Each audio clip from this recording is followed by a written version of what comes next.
All right, so here's part 4 of balancing chemical equations with the algebraic method.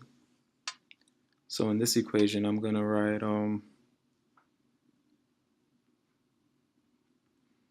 Li2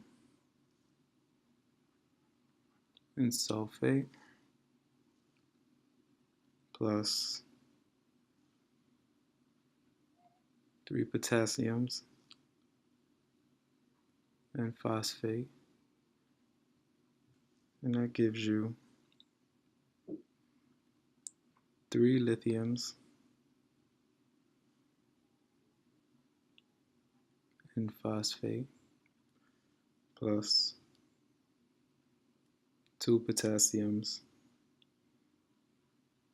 and sulfate. Step 1 says compare the reactant side to the product side. So this side is your reactants. Over here you have your products. So listing all my elements, I have lithium, I have sulfur, oxygen, potassium, and phosphorus. All right, let's see how much we have of each. We have 2 lithiums, we have 1 sulfur, we have 4 oxygens in the first term and 4 oxygens in the second term. So in total we have 8 oxygens. And for potassium we have 3, and phosphorus we have 1. Okay, on the other side, doing the same thing.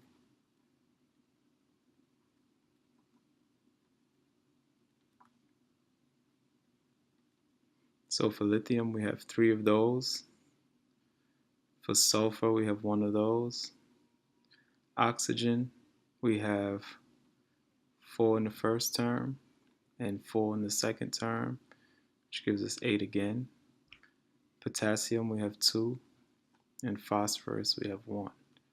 So as you can see, lithium and potassium don't match up, so this is not a balanced equation. So we'll go on to the next step that says multiply a distinct variable into each term. So I'm going to rewrite the original equation.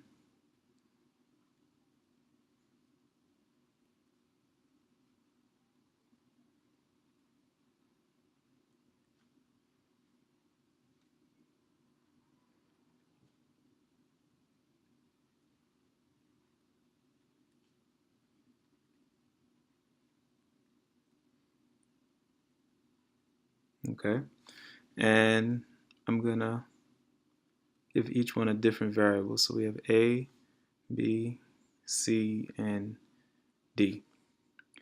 Now what's going to happen here is I'm going to multiply this variable into each element in each term.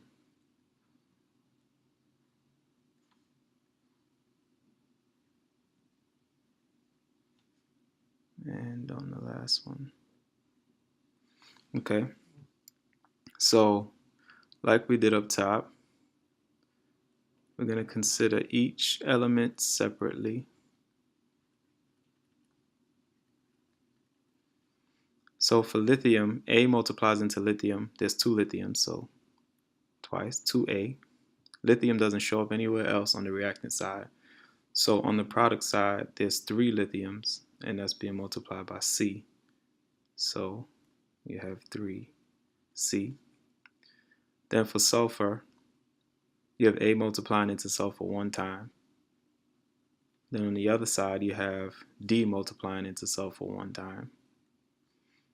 For oxygen, you have A multiplying into oxygen 4 times. So I have 4A plus 4B.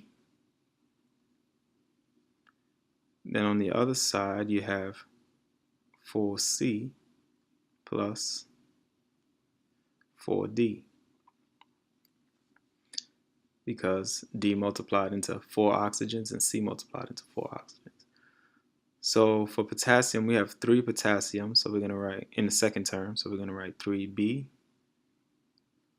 And then on the other side, we have 2 potassium, so we're going to put a 2D. All right, for phosphorus, On the reactant side, we have 1 in the second term, so that's just B. Then on the product side, we only have 1 being multiplied by C, so we just write C.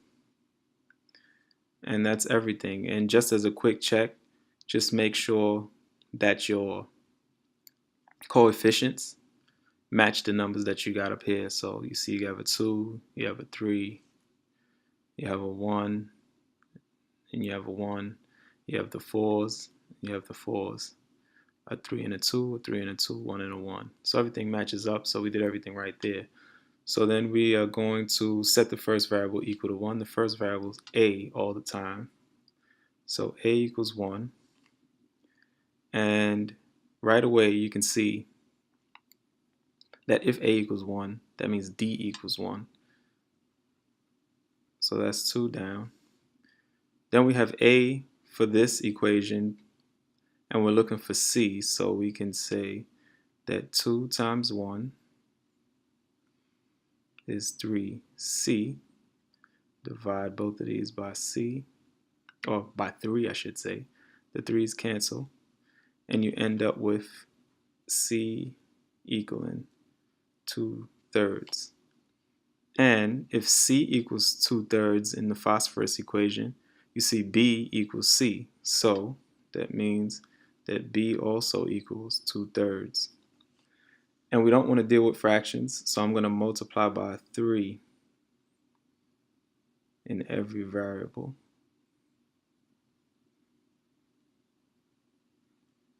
So now the result of that is A equals 3, D equals 3, C equals 2, and B equals 2, because those canceled. Okay, so then it says for the next step you want to substitute your results. I'm going to get rid of this area right here just for space. Alright, so now I'm going to substitute in what we've come up with. So A equals 3, so I'm going to have, oh, I didn't change the tool yet. So we're going to have 3 Li2 SO4 plus B equals 2, so we're going to have 2 K3 PO4. C equals 2, so we're going to have 2 Li3 PO4 plus D is going to equal 3, so we're going to have 3 K2 SO4. Alright, and then the last step is repeat step 1 just as a check. So just like we did up top, I'm going to list each one. Sulfur, oxygen, potassium, phosphorus. Okay, so 3 times 2 for lithium, you have 6. 3 times 1, you have 3. 3 times 4 oxygens, you have 12. And then you have 2 times 4 oxygens. So that 12 plus 8 is going to give me 20. And then for potassium, you have 2 times 3. It's going to give me 6. And you have 2 times 1. So that's just going to give me a 2. Repeating the same thing on the other side. I have lithium, sulfur, oxygen, potassium, and phosphorus. Okay, for lithium, you have 2 times 3. That gave me 6. You have 2 times P, well, just 1. So that's going to give me a 2. Then 2 times 4 is going to give me 8 for oxygen. And then let's do the oxygen again. You have 3 times 4. So plus 12 gives me 20. And then you have for sulfur, 3 times 1, which is give me 3. And for for potassium, you have 3 times 2, which is going to give me 6. So as you can see, in comparing both sides, all like elements match up. So that means that this equation is balanced. Thanks for watching. I'll do one more video on this and then I'll wrap it up. The last one will be a little bit more complicated. So then you have from simple to the most complex, and shouldn't be no problem solving or balancing chemical equations.